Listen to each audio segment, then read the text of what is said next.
Pushkin. Hey, everybody.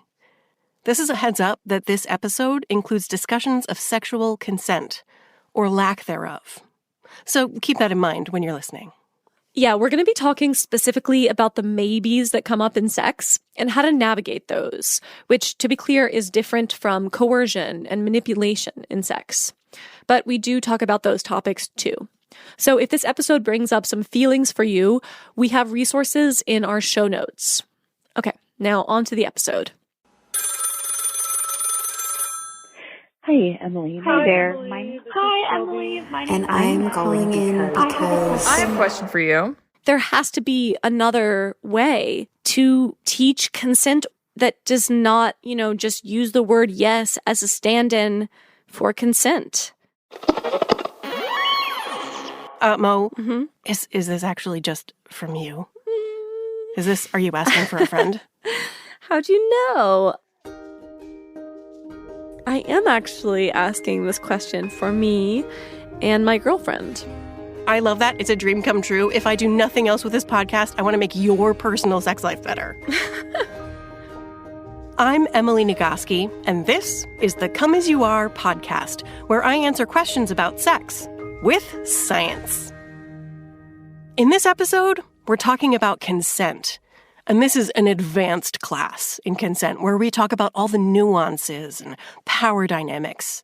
And I want to introduce a concept I call the enthusiastic maybe. All the comfortable, joyful, consensual maybes in sex and how to navigate those. And here with me is the one and only producer, Mo. Hi, Emily. Hello. So this topic, listeners might look at it and think, oh, I understand consent completely. It's yes and no. It's black and white.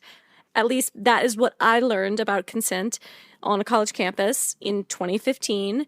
I was taught that the only kind of consent is a verbal, enthusiastic yes. Yeah, if it's not an enthusiastic yes, then it's an enthusiastic no. That seems to be what young sex educators are teaching now. I recently took my first foray into TikTok sex education because you told me there were sex educators on TikTok. Yeah. And the very first video I saw was like, enthusiastic consent is the only consent. I'm sure you are extremely familiar with the enthusiastic yes model because you were a peer educator on college campuses, right? Yep, back in the mid-90s, I was. And what I learned to teach was yes means yes, no means no, silence means no, maybe means no, I'm not sure means no, only yes means yes. So to help explain this, sort of enthusiastic consent, you say yes when you want to, when you have no fear of the consequences of saying yes or the consequences of saying no. You are fully free. Right. Like it's not only that both people are at a yes, you are enthusiastic about the sex. You're super excited about the sex you're having. There's a simplicity to the enthusiastic yes is the only kind of consent. And I can see why that is so important for people who are just starting out having sex to learn, like enthusiastic yes, like that's a great place to start. But it can't be the end of the conversation. I really think it's just the beginning of the conversation about consent. And like you said, enthusiastic yes, it doesn't encompass the comfortable and consensual maybes that do come up in sex. Yeah. And that is what I want to talk about with you today. I just popped my LaCroix open. Delicious. We're not sponsored by LaCroix. I'm just a stereotype. Okay, Emily, are you ready to hear more about my question? I am. I'm ready. As you know, we spend a lot of time together answering questions from people who call into the hotline. So recently we were talking about this concept of the enthusiastic maybe. Yeah. I was like, hot damn, that's new information for me. And I really love it. And then I realized, like, wait, my girlfriend and I are currently in a situation where we need help navigating an enthusiastic maybe in our relationship. So how do you feel about helping us? I consent enthusiastically. So cheesy. Okay. So my girlfriend, Alex, air quotes, Alex, is going to come on the episode a little bit later so you can hear from both of our perspectives. But for now, let me just summarize the situation up at the top. Alex and I were invited to an orgy. Okay. It is our first time being invited to an orgy. And it's a queer, ABCD party, anybody but cis dudes. Oh. And it's organized by one of our friends who's like this queer power connector. And there's a Google form where you fill out your vaccination status, and it has all this safety information. But here's our question. So we would only go together. There is not a world where one of us would go without the other one. Now, I am an enthusiastic yes. I want to go. I'm feeling like YOLO. It sounds super fun, sounds hot. I love it. But my girlfriend Alex is less sure. They're definitely curious about going, but they're nervous. So the orgy is coming up in a few weeks. And every time we talk about if we're going to go, we just we don't know what we're going to do. We get stuck at this place where Alex is like, maybe, but I'm scared. And I'm like, you don't have to go. And they're like, but I kind of want to. I'm just scared. And we get we just hit an impasse and we say okay, we'll come back to this tomorrow. But it actually seems like we are not equipped to have the level of conversation that we need to have. And like we said in the beginning of this episode, everything I have learned about consent up until this point is if it's not an enthusiastic yes from everybody involved, then it can't happen, period. And, Alex is curious and interested, but unsure. They are ultimately a maybe. So the first part of our question is how do we actually handle a maybe in real life? And the second part of our question is that if we go, we're oh shit, this is going to be the consent Olympics. Not that it's a competition, of course, but I just mean that we're going to an orgy for the first time together. So if we go, we'll be navigating our different levels of comfort and enthusiasm. And it seems like the kind of situation where we will need to be constantly evaluating and communicating the consent that we have with each other and any new consents that we might be bringing in if, there's someone else involved. It's okay. If we're going to go to the consent Olympics, we need a session with a trainer. Yeah, this is an advanced consent situation, not for beginners. And I feel so thrilled that I get to help you work out this situation. Aw. And I gotta say, if you're listening and thinking, oh, I'm never going to go to an orgy, so this isn't applicable to me, I really think that this concept of enthusiastic maybe is applicable in so many other situations. Yeah. I think it's really common whenever one partner wants to try something new. Let's say one partner wants to try watching porn together or having anal sex, having a threesome. I think these are really common. And I think those are all times where an enthusiastic maybe might apply. And that's part of the same conversation that we're having here. Yeah. So let's do this thing. Where should we start? Let's begin by making sure everybody's got the very basics, which is by saying that consent is the starting line, not the finish line. We want to bring our partners pleasure. We want to share pleasure. We want to have good sex, great sex, or brain-melting sex, right? We don't want to listen to a sex podcast to learn to have bare minimum consensual sex. We don't want our partner to wake up in the morning and say, last night was so consensual, right? I mean, no. We definitely want that. We definitely don't want the alternative. But, is that your standard for a great night? That was consensual? Yeah, no. If I had hot sex, it was consensual sex. Yeah.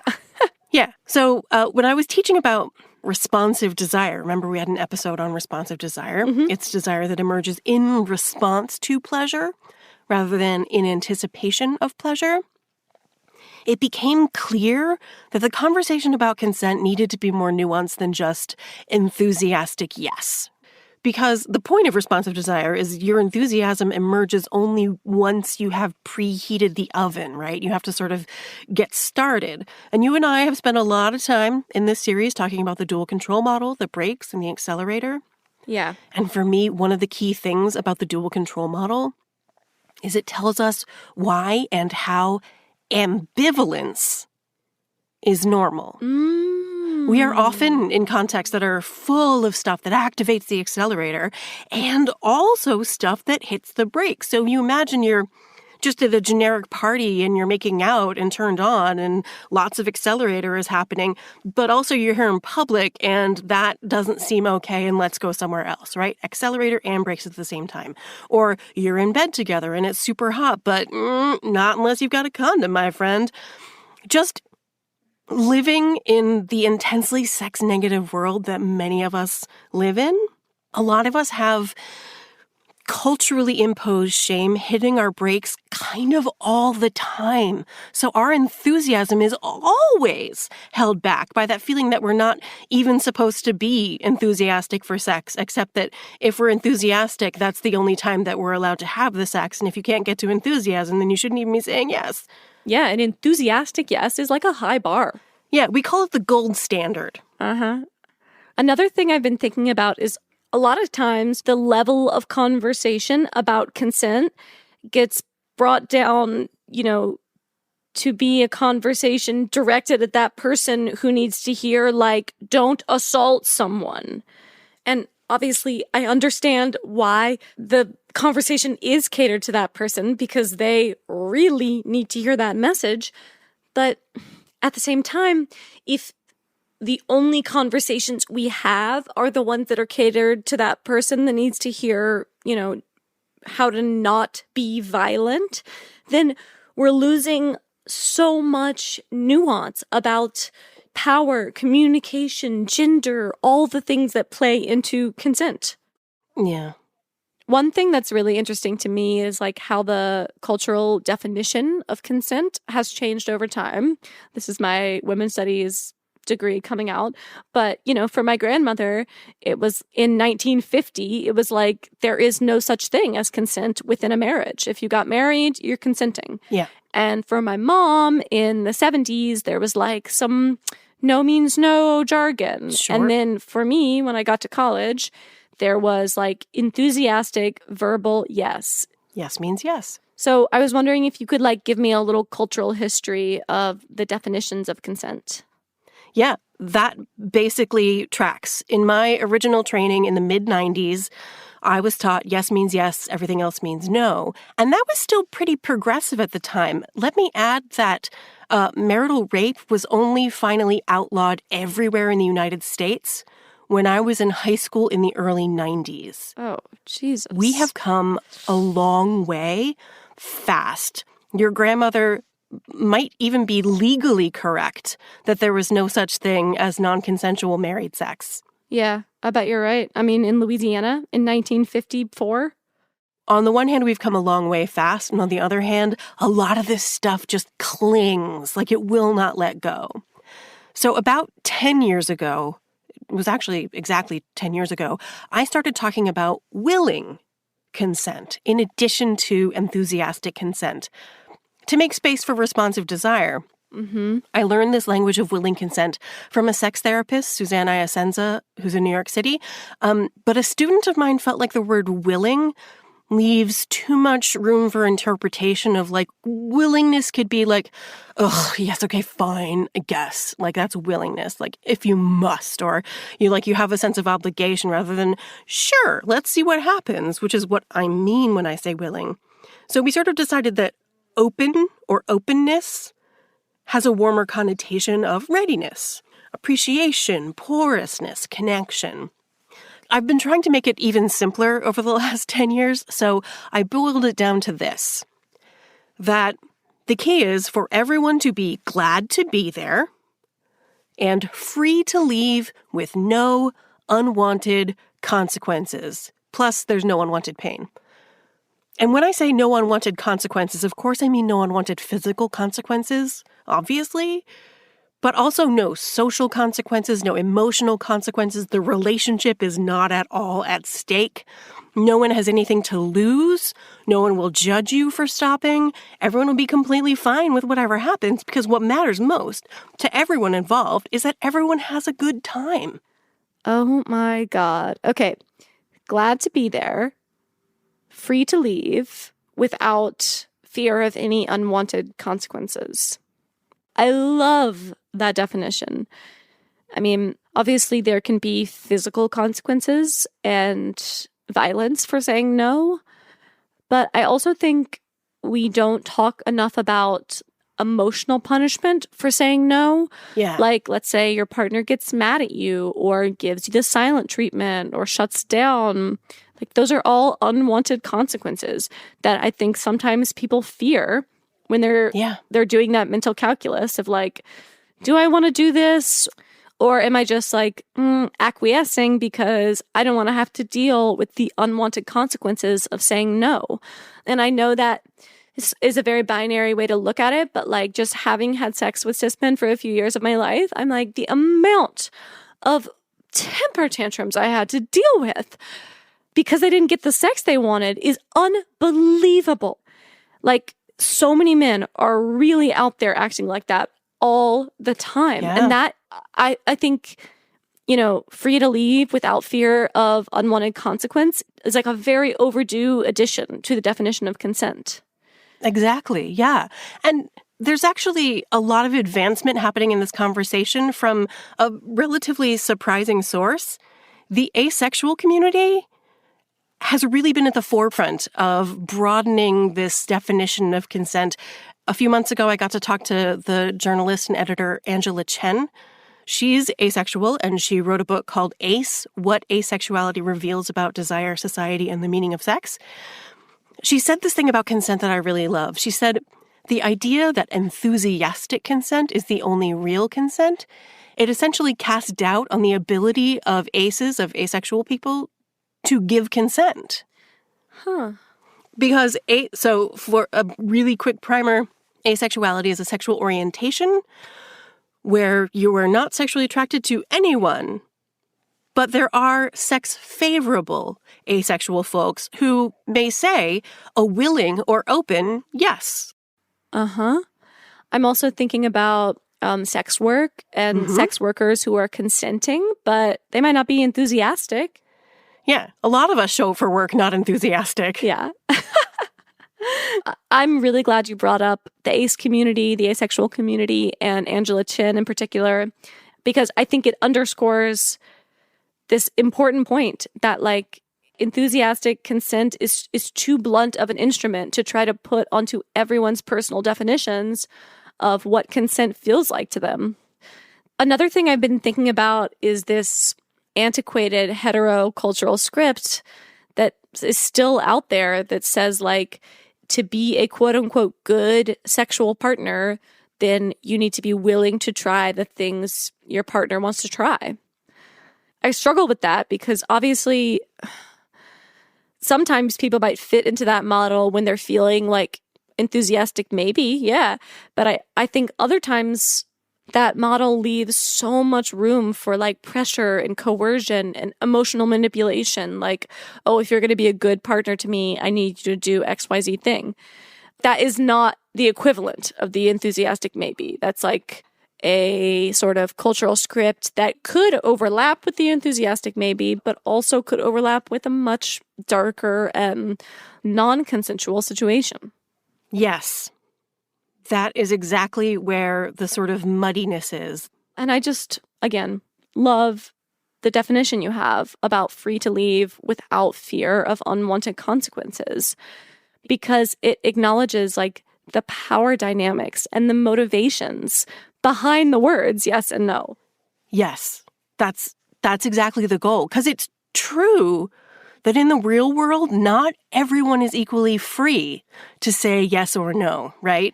In Burnout, the book that I write with my sister, we describe the social expectations for anyone assigned the It's a Girl package of rules and regulations. We say that we're assigned the role of being human givers. And we are expected to be, at all times, without fail, Ready? Here's the list. Yes. Hit it with the list, Emily. Morally obligated to be pretty, happy, yet calm, generous, and attentive to the needs of others. Ding, ding, ding. So if someone is assessing their internal experience, they may notice that on the one hand, they're not really interested in like what their partner's doing and like it could be better. And also, they feel a moral obligation to make their partner happy and make sure their needs are met. So even a situation that everyone is glad to be there, but maybe your partner's touching you in a way that's very well-intentioned, but it's just not doing it for you. And your partner goes, do you like that? What do we say as human givers? Yeah. We're like, yeah. Yeah. Rather than saying, actually, a little pressure and a little more speed would be better. Yeah. We don't want to hurt our partner's feelings or make them feel criticized. Totally. Mm-hmm. And then on the other side, there's the binary, there's the people assigned the it's a boy package of rules and regulations. I've started to call them the human winners because they're allowed to feel horny, winning, and angry, and that's it. But above all, they're supposed to know everything about sex already without ever asking questions or making mistakes or receiving any feedback. So they're trained to be sensitive to hearing their partner say a little more pressure and a little more speed. And you're basically criticizing their entire identity. And this goes back to the temper tantrum thing. Like, this gender roles thing, it helps explain why some cis men do this, but it does not excuse it. And people of all genders can react that way when they don't get what they want in sex. It's a twisted mess. And then everyone else, the trans folks, non-binary folks, agender folks, are fed these same binary roles and have to negotiate with their own internal beliefs about what these mean for them and get clear with their partners about what it means. It's a mess. Nobody's free. And basically, can we all get our collective act together and quit it with the gender nonsense? Right. I mean, a real complex conversation about consent has to include this conversation about gender roles, about motivations, internal scripts. And even within all of those layers, there's that surprising analogy you explained to me about consent being like tea. It's imperfect, but I like it. So can you explain the tea analogy a little bit? Yeah. So this was a really viral thing in 2015. There was this blog from Rockstar Dinosaur Pirate Princess comparing sexual consent to tea. And they were like, we can all understand that if you offer a person a cup of tea and they say no, you do not require them to drink tea. And if they say yes, and you spend the time boiling the water and brewing the tea and you bring it to them and they change their mind, you still don't insist that they drink the tea, even though you went to all that trouble. You made it. They decided not to drink it. Oh, well. And because the person has come over to your house and had tea with you several times before, that does not mean they're any obligation to come and have tea with you again. And for sure, if they pass out between the time they said yes to tea and the time you bring them the tea, you don't pour tea down their throat. We can all get that, right? Yep. One thing I do like about the tea analogy is that it helps frame consent as an ongoing conversation. I love that. And it also is a very easy way to understand that consent to tea isn't consent to biscuits. And honestly, in 2015, that was really important language for a lot of people. Mm-hmm. It went super viral for a reason, because it was so straightforward. But it did leave out some really important subtleties. Like, I was thinking, okay, so suppose person A offers tea to person B. Yeah. What are all the things that might be going through person B's head? Are they thinking, I want this person's company or approval or friendship? I want to not be rude. I don't want to hurt their feelings. I want to follow the rules of this culture. Maybe I want to tell my friends that I had tea with this person. You know, I would like the sugar in the milk, but I don't want any actual tea. So what I want is a world where person B feels comfortable and confident saying, no, thank you, please, to the tea, but I would enjoy seeing what your teacups look like and enjoying my own cup of sugar and milk. Also, I would really love to watch you drink tea. Yeah. Okay, we need to take a break. I need to run to the little podcaster's room. And then when we get back, my girlfriend Alex is going to come on the show, and we are going to get your advice, Emily, on navigating this enthusiastic maybe within our relationship. And we're going to get some training lessons for the Consent Olympics. All right.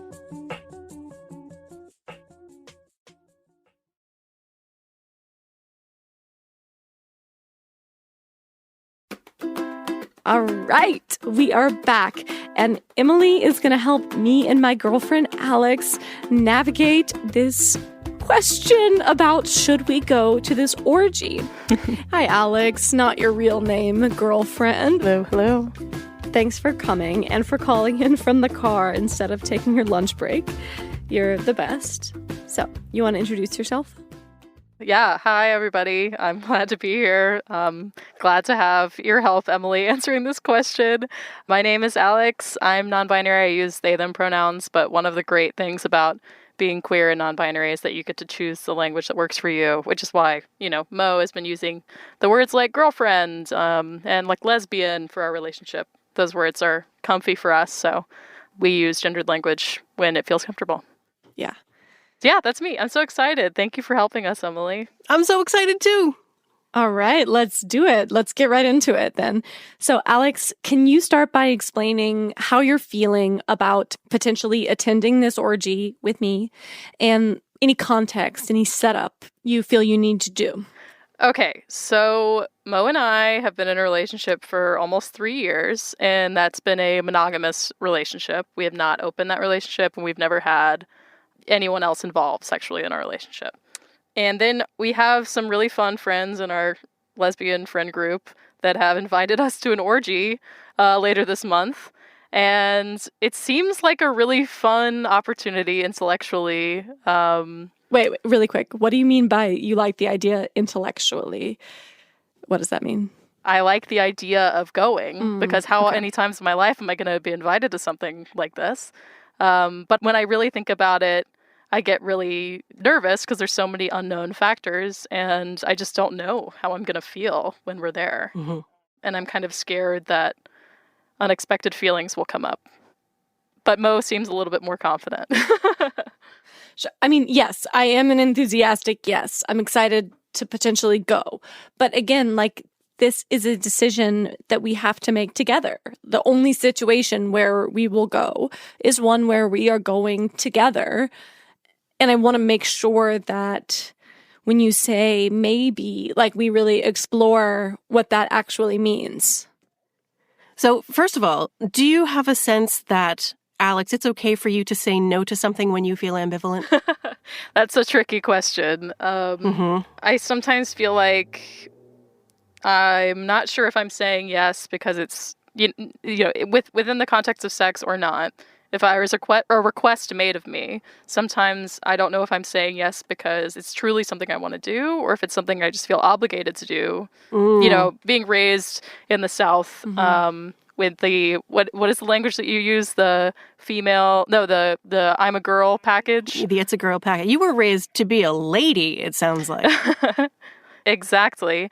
To be very polite and to always accept the tea when it's offered to you, etc. Yeah. So I have a hard time, deciphering what I really want and what is expected of me. Mm-hmm. That's so important, and no one ever talks about it. I'm so excited we're going there. Yeah, this is one of the big reasons we wanted to talk to you, Emily, is because we both identify as people pleasers. So when Alex and I have been talking together about if we want to go to this orgy, Alex, one thing I have heard you say again and again is that you're worried it'll be rude if you go and you say no to everyone except for me. Yeah, I mean, okay, I've never done anything like this before. So one of my questions, I guess, is my attendance at this party, this orgy, implying consent to have sex with anyone else who is there? I know intellectually no. Like, I will be able to say no. I have autonomy. If somebody approaches me and I'm not interested, I can say like, no, thank you. But like, there's something in me that I just don't know what the social rules of this space are. So that's one thing that is scaring me. Is this a space where I could just, like, Mo and I could do our own thing in one area of the room and then kind of just, like, be witnessed and witness what else is going on? Is that considered rude, or are we supposed to participate? Is everyone supposed to have equal participation? I guess I'm nervous about, like, because it is a friend's house, a friend's party, and I'm used to being a good house guest, you know, what the expectations are there. So really what you would like is an Emily Post manual of orgy etiquette. Yeah, I would love that. I'm pretty sure Emily Post does not have a chapter on orgy etiquette, but the Emily Nagoski guide is probably as close as we're ever going to get. Yeah, I loved etiquette manuals when I was a kid. I'm super into that. Mm-hmm. And at the same time, like, you would never go to a party and have your attendants imply consent for any other kind of behavior. Like, if you come to this party, you are definitely going to have at least 4 drinks. Or if you come to this party, you must eat the shrimp, right? If you are really worried, ask the host about the ground rules. Mm-hmm, we can do that. If there are no ground rules, I'm going to say don't go, but I bet there are. Mm. And then also, when you know what the ground rules are, talk about it between you. Make plans for the things that you expect might be most comfortable or least comfortable. I would also say for the two of you to have a plan for how to stay attuned to Alex's level of ambivalence. Mm-hmm. So while you're there, mm-hmm. their level of ambivalence is going to move around, their level of comfort, and make a plan mm-hmm. if you can feel sort of an escalation of the jealousy or the freak out or any of the other things. Like, if surprising feelings come up, which probably it will be surprising. And the great thing about a strong relationship, Mo, is you're 100% committed to prioritizing your partner's no above anything, right? Absolutely. Yes, of course. Yes. It doesn't matter how into something you are. If your partner comes over and says, this is a no for me, then it's a no for us, right? You stop. Yeah, absolutely. And I think you can do some test runs or at least brainstorming. You can talk through the kinds of things you might experience. So Mo, as the less ambivalent partner, can say, okay, so let's imagine someone invites me to do something and have you watch. What are some things that I might do and how might you feel about it? Or you could swap it around. Suppose someone invites you, Alex, to do something with me watching, or suppose there's someone I'd like to connect with you. Talk through all those limits in advance and think through what those situations might feel and be like.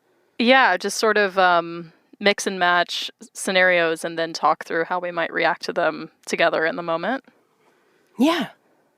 Yeah. For some reason, it feels like, okay, body touching feels okay, but like kissing someone else or like seeing Mo kiss someone else feels really intimate. Like, yeah, I mean, I'm pro titty touching, pro grinding, all of that. Like, it feels like, you know, you're just dancing in a club. Like, there's just a lot of people around. Everybody's kind of bumping into each other. That feels fine. And there feels like a sense of anonymity around that, even if I know those people. But I don't know. Kissing just feels so intimate to me and uniquely romantic. Okay, see, this is very good because we have never gotten this specific before in the conversation. Like, I'm totally down to titty touch and grind, but not kiss other people. It sounds amazing. Sounds hot. Yeah, but then how do we, like, explain that to someone? So, like, if we were to work through a scenario now, like, okay, we're doing our own thing, we're into each other at this party, and someone comes up to us and says, oh, can I join you guys? How do we say, like, well, yes, you can touch me in this way, and this way, and this way, but don't kiss me and don't kiss her, but you can watch us kiss. You know, it's like, feels like a lot of no's. A lot of information. Yeah, that's why, you know, these are advanced skills, right? Because the question I'm asked all the time is, how do I ask my partner for And this is the same, like, how do I communicate to somebody else at this party what our limits are? And of course, the answer is you just say, yeah, our limits is we're only kissing each other on the mouth and nobody else. We're into titty touching and to grinding. If that sounds good for you, what are your rules, right?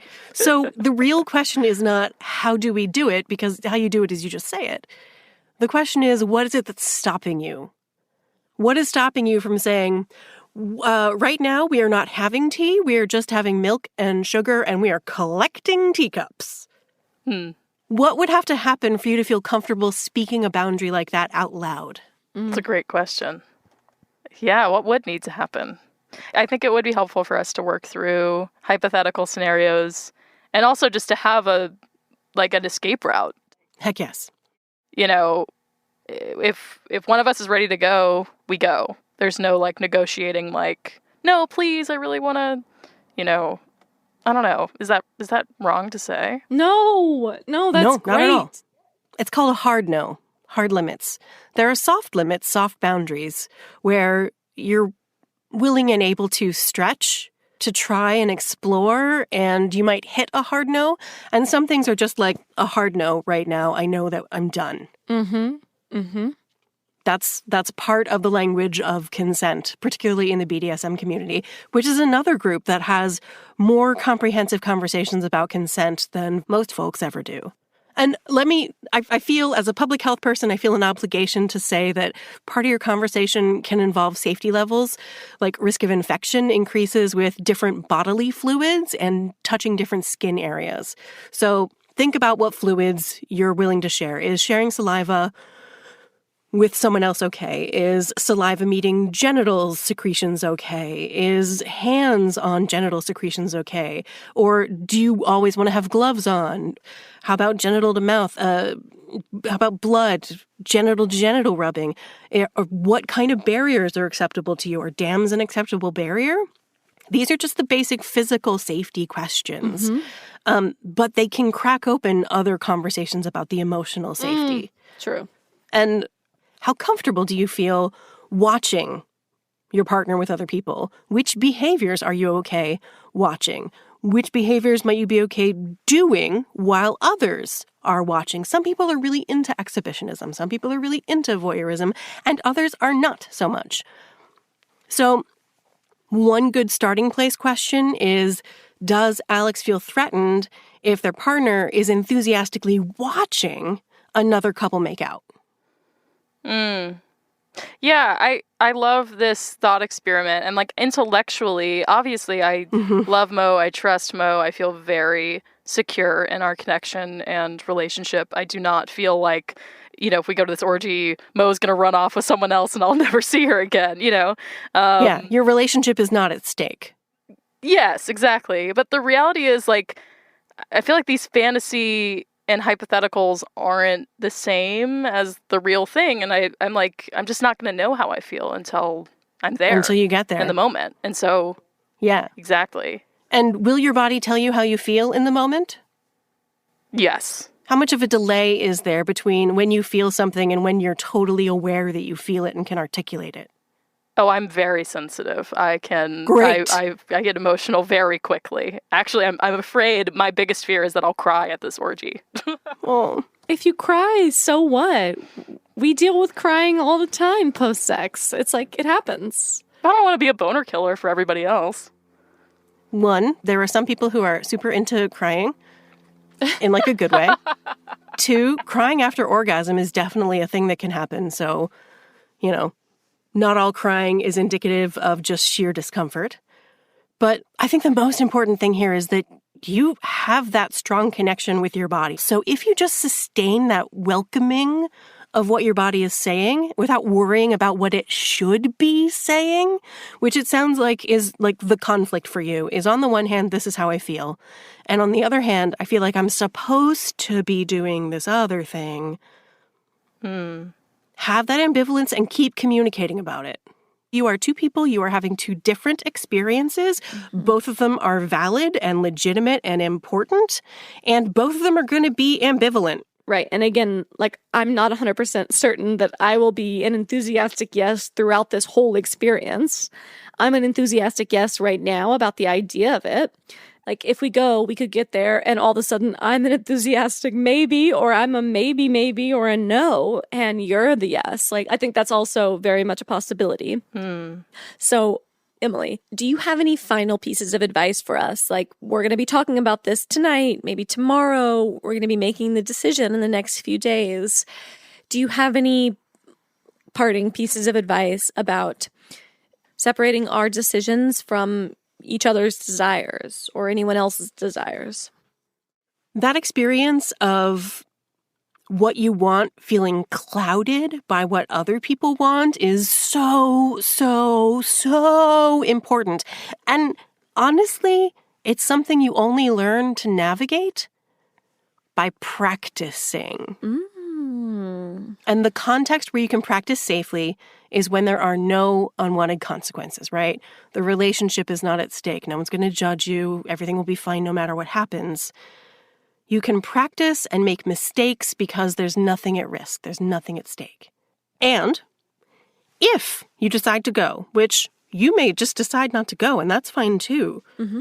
But if you decide to go, make a plan for aftercare, for processing the residual feelings in the hours or maybe days or even weeks afterward.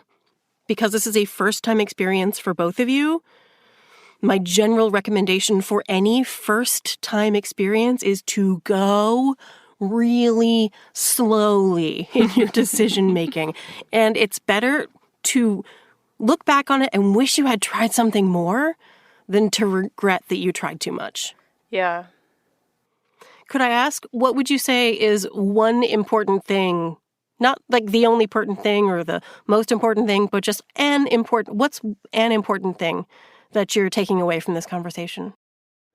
For me to realize I do not feel insecure about my relationship to Mo or my connection with Mo, and I do not fear that Mo is going to run off with someone else. So I think that if I can get to a place with myself where I feel excited about going and feel, like it could be a really fun experience, which I do right now, I think that's the only thing standing in my way. That's great. Thank you. Yeah, of course. And you do not have to go. You are still under no obligation. Oh, I know. I could change my mind 5 minutes before. Yeah, of course. Yep. I feel like, whereas before I felt kind of like shameful and embarrassed to, think about it at all. Now I'm feeling a lot more confident and, like, dare I say, excited about the opportunity to go. And, like, I think it could be really fun. All right, we need to take a break. And Alex, I know you need to get back to work because you have been talking to us during your lunch break. So just thank you for taking the time and being so honest and, like, willing to talk about this on the show. Of course. Thank you so much for having me. And Emily, this has been so helpful. I feel a lot more confident about this whole conversation and the potential of going. So thank you. I'm really excited and I have a lot to think about. That's so great. It's been really delightful meeting you. Thanks, Alex. When we get back, we are going to highlight some of the major takeaways from our conversation because there are a lot. So we'll be back in a minute.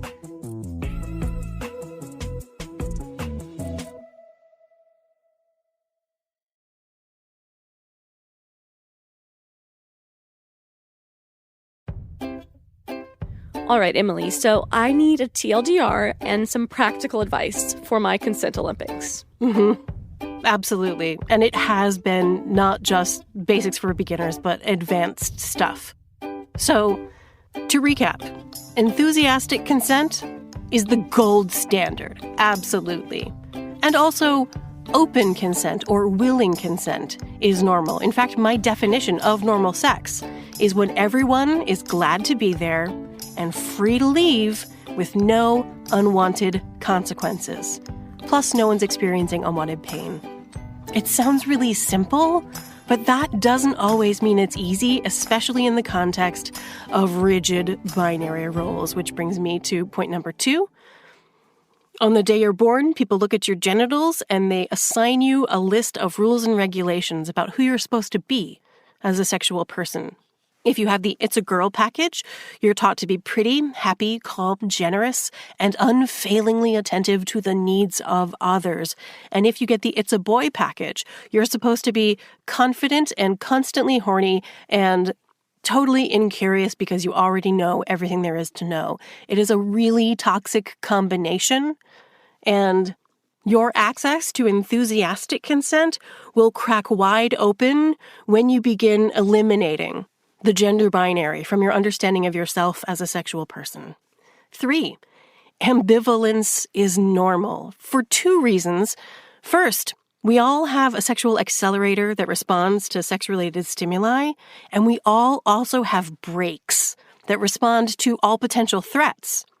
That's the first reason why ambivalence is normal, but also second, we live in a world that fills our heads with mutually contradictory and often shaming messages about sex, and we bring those with us into a sexual context. So it's like our brakes are on kind of all the time.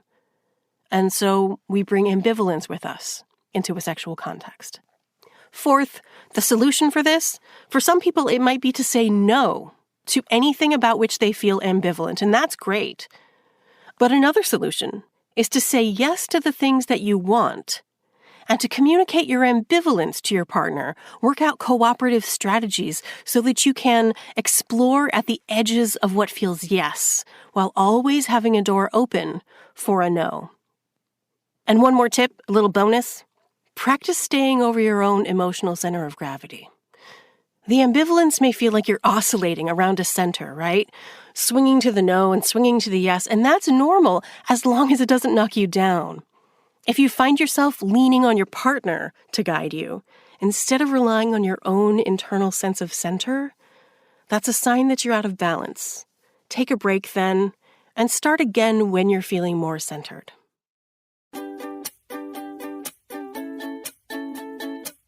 If this episode has brought up a lot of feelings for you and you want to process them with someone or just read more about consent, check out the resources in our show notes. Next week, we are going to be answering maybe my favorite question that we've ever gotten on the Come As You Are hotline. Are you supposed to have sex when you get that old? What I'm saying. If you want it, I do want it.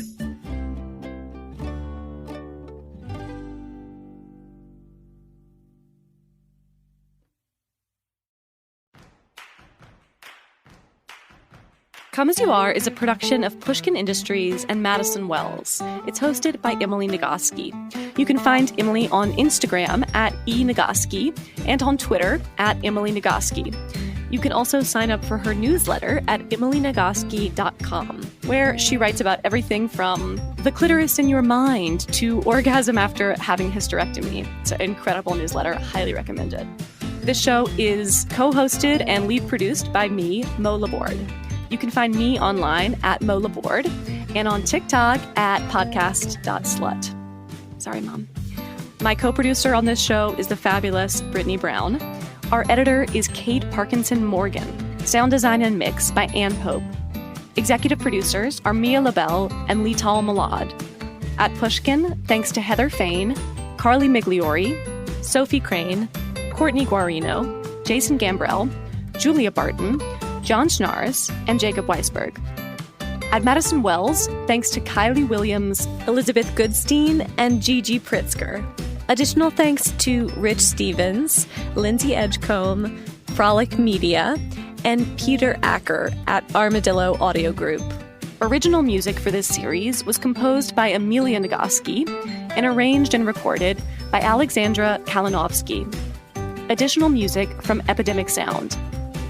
You can find Pushkin on all social platforms at Pushkin Pods, and you can sign up for our newsletter at pushkin.fm. If you love this show and others from Pushkin Industries, consider subscribing to Pushkin Plus. Pushkin Plus is a podcast subscription that offers bonus content and uninterrupted listening for only $4.99 a month. Look for Pushkin Plus on Apple Podcast subscriptions or at pushkin.fm. If you subscribe to Pushkin Plus, you can hear Come As You Are and other Pushkin shows ad-free, very nice, and you'll get episodes a week early. Sign up on the Come As You Are show page in Apple Podcasts or at pushkin.fm. To find more Pushkin podcasts, listen on the iHeartRadio app, Apple Podcasts, or wherever you like to listen.